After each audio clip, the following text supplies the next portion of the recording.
São Paulo acerta contratação de Matheus Doria. Tem reforço chegando no São Paulo. Vamos falar muito aí sobre essa contratação.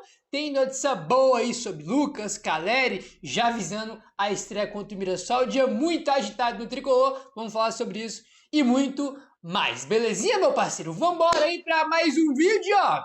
Hoje tivemos aí, rapaziada, as apresentações de Coronel, né? Carlos Coronel, goleiro, e o Danielzinho foram apresentados aí oficialmente, né, cara? O Danielzinho vai vestir a camisa número 94, né? Achei um pouco aleatório aí, mas é o uniforme dele. Eu achei até que ele ia pegar a camisa 20, né? Já que o Marcos Antônio vai vestir a 8 agora, que era do Oscar, né? Então, a 20 do Marcos Antônio tá vaga. Pensei que ia ficar com o Danielzinho, mas não. Vai usar 94, enquanto o Coronel vai ficar com a camisa número 31, tá? Um ponto que chamou a atenção na apresentação é: sempre quando tem a apresentação, né, de reforços, né, jogador novo chegando, tem uma figurinha, né, que ela já é carimbada, enraizada na coletiva, na apresentação. Essa figurinha, ela sempre tá lá e nunca falta.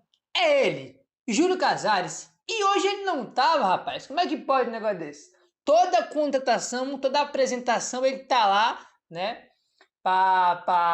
Né, ele fala ali, né? Dando bem-vindo ali, dando boas-vindas ali para os jogadores, falar aquela bobrinha lá que ele fala. Depois, pegar as coisas dele e mete o pé. Até da coletiva de apresentação dos jogadores, o presidente fugiu, ou melhor, ex-presidente, né? Porque ele não governa mais nada no São Paulo aí, é questão de tempo para ele deixar aí o São Paulo, né? Rapaziada, aconteceu agora há pouco, cara, a entrevista coletiva, tá? Do Outen Aires. Cara, tem tanta coisa errada nessa coletiva do Outen Aires que é um negócio inacreditável. Já começa aqui. Primeiro ponto, antes de qualquer coisa. Já começa que essa entrevista coletiva do Outen Aires, né? Ela aconteceu no CT da Barra Funda, aonde é o lugar dos jogadores estarem, né? Então tem muita gente que fala: não, mas é que não se mistura política com futebol, tem que separar as coisas. O cara, esse cidadão aí, se é que eu posso chamar de cidadão, tava dando entrevista coletiva no CT da Barra Funda, né? No território sagrado dos jogadores, que ali é lugar dos jogadores, entendeu? No CT da Barra Funda tem que pisar só os jogadores e a comissão técnica e os funcionários do CT, mas ninguém tem que pisar ali.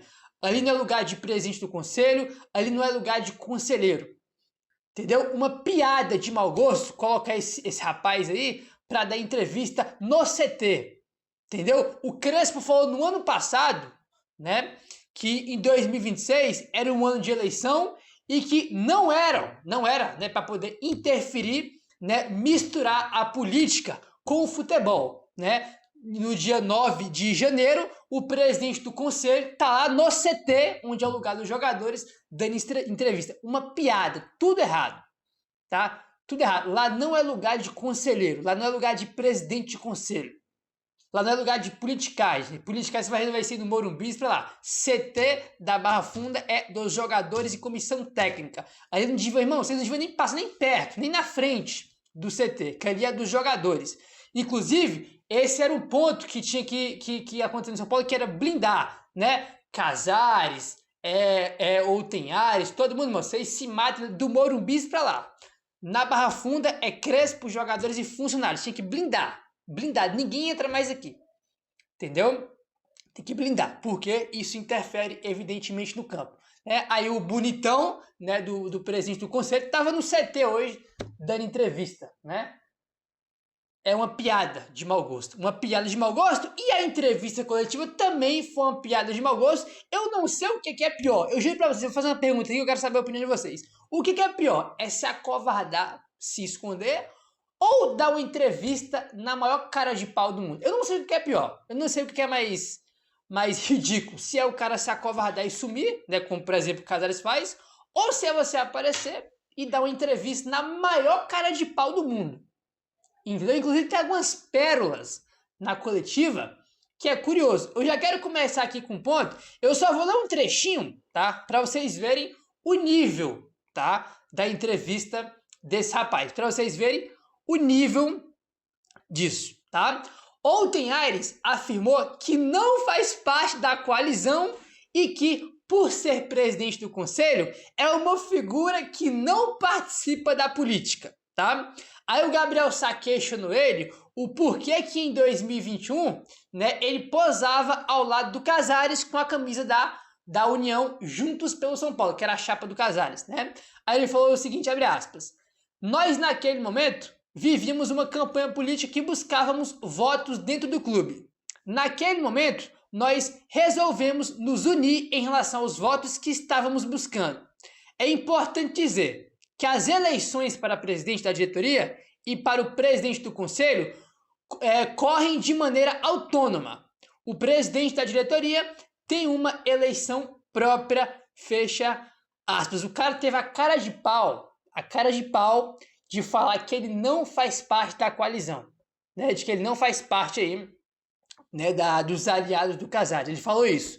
O cara fez uma manobra gigantesca, aumentando o quórum mínimo, né, de votos para ter o impeachment, né? Tirando o voto online, que é para dificultar muita gente também não votar. Alterou o dia da data, né, da votação do impeachment. O cara fez uma manobra gigantesca para beneficiar o Casares e ele teve a cara de pau de falar, né, que ele não participa da política, né, que ele não participa da coalizão, né, foi o Gabriel Saper que falou, já que você não participa, que você não é da coalizão, por que em 2021 você estava posando com o Casares?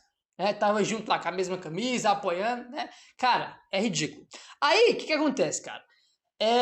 Tem outras coisas ainda que pioram, né, ele fala que no conselho consultivo que teve agora, né, que nesse conselho consultivo, que é para dar aquele parecer ali, ele falou que votou, né, ali não aprovava o impeachment do Casares, porque ele disse que não tinha provas aí suficientes, né, em relação às acusações e às denúncias aí, para ter o impeachment, que também é um negócio inacreditável, né, só aquela questão do camarote, né, já era um motivo muito claro, aí fora os outros absurdos também que acontece, entendeu? Aí, rapaz, o que acontece? Teve uma coisa que chamou a atenção, que, cara, quando a gente fala pra vocês que esses caras, eles não torcem pro São Paulo, eles não querem o bem do São Paulo, eles não colocam o São Paulo, né, irmão, em primeiro lugar, eles não colocam. Ele tava falando, né, sobre a questão dos inquéritos policiais, falando que isso mancha, evidentemente, a imagem do clube, né, que é muito ruim para a imagem do São Paulo, para os seus parceiros comerciais também. Aí ele fala, né, isso é muito ruim, que não sei o que lá, que não sei o que lá, já vai começar o Campeonato Paulista. Se eu não me engano, se não me falha a memória, começa amanhã, né? Ele falou isso. O cara é o presidente do Conselho Deliberativo, ele não sabe que dia o time joga, né? Ele falou, se eu não me engano, começa amanhã, né, se eu não tenho enganado. Domingo que o São Paulo estreia, não é amanhã, né? O rapaz, esse cidadão, ele não sabe o dia que o São Paulo joga. Quando a gente fala que esses caras não se preocupam com o futebol, que eles não se preocupam com o São Paulo Futebol Clube, tem gente que pensa que é exagero, né, que a gente tá falando demais. O cara não sabe o dia que o time joga. Para você ver o nível, né? Para você ver o nível aí que é esse clubinho ridículo do São Paulo, que é o Conselho Deliberativo. O cara não sabe que dia o time joga, mano. Bizarro, né? Bizarro, o cara nem sabe o dia que o time joga, falando que não tem provas ali mínimas, né, para ele poder ali aprovar o impeachment do Casares em relação ao Conselho Consultivo, né? Falou que não faz parte da coalizão, sendo que o cara tava, né, com um monte de foto com a mesma camisa da chapa do Casares, agora faz uma manobra gigantesca para beneficiar o Casares. Cara, uma entrevista patética e ridícula. E para fechar esse circo aqui, o São Paulo não teve a coragem, né, de transmitir a coletiva ao vivo. Os caras não transmitiram ao vivo, né, vai ser colocado, né, como vídeo e o São Paulo vai subir na SPFC Play daqui a pouco. Os caras não transmitiram a coletiva ao vivo. Outro negócio que é inacreditável, né, os caras não têm coragem, a decência de transmitir a coletiva ao vivo. É um circo, né, e para fechar esse com chave de ouro, o São Paulo não transmitiu a coletiva. É um negócio assim bizarro, né? Simplesmente bizarro tudo isso, né? Tudo isso aí é simplesmente bizarro o que acontece no São Paulo, né? Aí, minha rapaziada, o que acontece? Olha só essa informação que saiu Tá? A informação que o Pedro Lopes trouxe no UOL. O Ministério Público de São Paulo formou uma força-tarefa com os promotores José Reinaldo Guimarães Carneiro e Tomás Ramandan, ambos com histórico de enfrentamento ao crime organizado, nos inquéritos relacionados ao São Paulo. A medida busca dar maior celeridade e aprofundamento às apurações que estão em andamento, concentrando esforços técnicos e investigativos. A atuação em força-tarefa permitirá a integração mais estreita entre as equipes responsáveis pelo procedimento. Essa estratégia é adotada em casos de maior complexidade, quando há necessidade de respostas mais rápidas e coordenadas, tá? Então, vai ter aí uma força-tarefa aí, né, para se aprofundar aí mais nessas investigações em relação essa força-tarefa aqui em relação aos 11 milhões, né, que foram tirados da conta do São Paulo. Deixa eu pegar aqui, né? É de janeiro de 2021 até 2023, se eu não tenho nada. Não estou com o período aqui agora, né? Mas é algo nesse sentido. Isso aqui, né, essa força-tarefa é sobre a investigação dos 11 milhões que foram retirados aí da conta do São Paulo, né? Do período ali de janeiro de 21 até 23, se eu não estou enganado agora, não estou com o período aqui exato, né? Para poder falar para vocês, não vou lembrar agora de cabeça. Então, uma força-tarefa aí, né?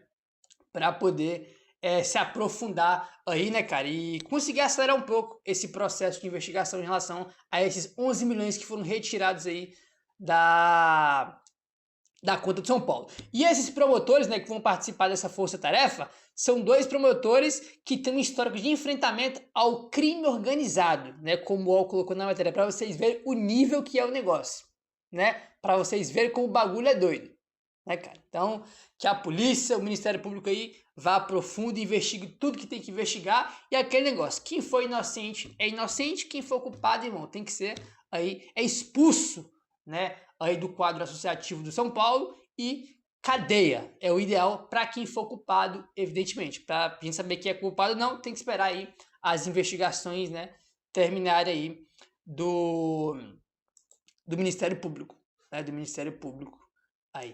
Vamos aguardar, tá? Segundo o Gabriel Sá, o São Paulo acertou a contratação do zagueiro Matheus Doria, de 31 anos de idade. Ele acertou a sua rescisão contratual com o Atlas do México. Ele retorna ao São Paulo após 11 anos, tá? O Doria desembarcou na manhã desta sexta-feira em São Paulo e realiza exames médicos para um contrato de 2 temporadas, com possibilidade de estender por mais um, caso bata metas. Então tá aí, Doria, tá, zagueiro de 31 anos, já jogou pelo São Paulo, segundo Gabriel Sá, já tá acertado aí, 2 anos de contrato, né, e pode estender por mais um, caso ele bata algumas metas que estão estipuladas no contrato, né. Enfim, já dei minha opinião sobre isso, não sei se São Paulo tinha uma necessidade de contratar um zagueiro com a permanência do Ferrarese, né, porque com aquela... Chegou até encaminhado já do Ferrarese para o Botafogo, a gente precisava de mais um zagueiro, né, com o Ferrarese saindo. Com o Ferrarese ficando, não sei se necessidade de contratar mais um zagueiro, mas o São Paulo contratou o Matheus Doria, que a gente conhece aí já de outros tempos, né, cara? Depois de 11 anos, ele volta para o São Paulo, né? 11 anos aí, Matheus Doria, né, reforço aí do São Paulo, né? Reforço aí do São Paulo. Certo, minha rapaziada? Ó, vamos seguindo aqui agora e bora falar aí sobre o Lucas, porque temos aqui uma notícia sobre o Lucas, notícia boa, tá? Que, por enquanto, né, esperamos que continue, ele não tá sentindo dores no joelho, né? Torcer para que continue nessa pegada aí. Segundo o Globoesporte.com, o Lucas Moura, que conviveu com problemas no joelho direito em 2025, tem treinado sem restrições e não reclamou de dores durante a maratona de treinos nesse mês de janeiro. Com isso, ele deve ganhar minutagem já nos primeiros jogos do Paulistão, tá, rapaziada? Então tá aí a informação que o Globoesporte.com trouxe, tá? O Lucas aí tá treinando sem restrição, a gente já sabe disso, né? Já comentamos aqui sobre isso, que ele tá treinando sem restrição. Mas um ponto positivo é que ele não tá sentindo dor, pelo menos ele não relatou nenhuma dor no joelho aí, coisa que foi quase impossível no passado, né, cara? Ele relatou muitas dores no passado, aí jogava, aí parava, voltava a jogar, parava, ele não conseguiu ter uma mínima sequência que fosse ano passado, especialmente depois daquele jogo contra o Palmeiras na semifinal do Paulistão, que foi o jogo que ele se machucou, né? Que ele machucou o joelho dele, aí, né? Então, o Lucas já está disponível desde o início da temporada, né, aí, né, desde do jogo contra o Mirassol domingo já vai estar disponível. Se vai ser titular reserva, ninguém sabe, né, em relação a ele, o Caleri, se vai ser titular reserva, isso ninguém sabe, só o Crespo sabe, né, só o Crespo sabe aí, mas é natural, né, que eles vão jogar um pouco aqui, né, depois vai ser poupado em outro jogo, né, aí começa como titular e o jogo sai do segundo tempo, porque o Lucas ficou muito tempo fora no passado e fez uma artroscopia no joelho.